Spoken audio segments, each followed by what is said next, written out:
আসসালামু আলাইকুম রহমতুল্লাহ।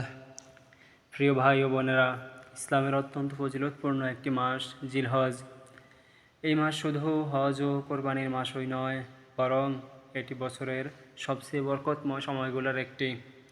বিশেষ করে জিলহজের প্রথম 10 দিন সম্পর্কে রাসূলুল্লাহ সাল্লাল্লাহু আলাইহি সাল্লাম বলেছেন, আল্লাহর কাছে এই 10 দিনের নেক আমলের চেয়ে অধিক প্রিয় আর কোনো দিনের আমল নেই।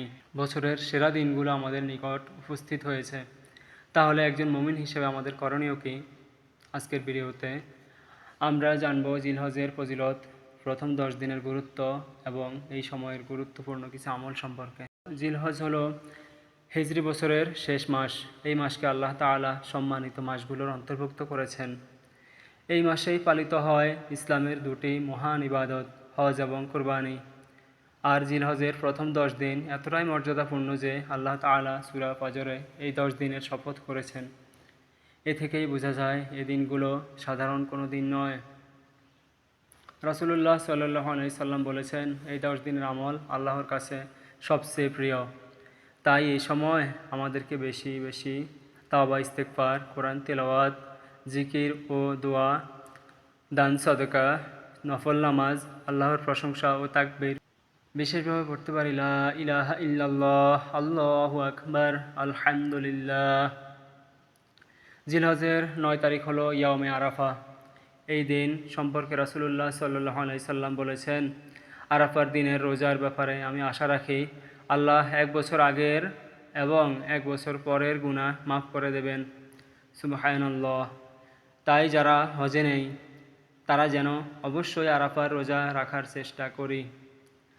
এই দিন বেশি বেশি দোয়া, কান্নাকাটি এবং তওবা করা উচিত, কারণ আরাফার দিন আল্লাহ অসংখ্য বান্দাকে জাহান্নাম থেকে মুক্তি দেন।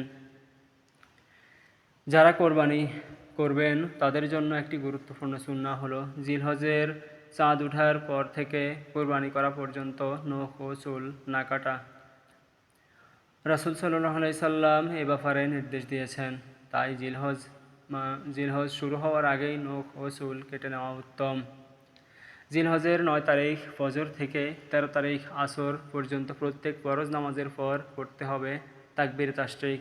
সেটি হলো আল্লাহু আকবার, আল্লাহু আকবার, লা ইলাহা ইল্লাল্লাহু, আল্লাহু আকবার, আল্লাহু আকবার, ওয়ালিল্লাহিল হামদ।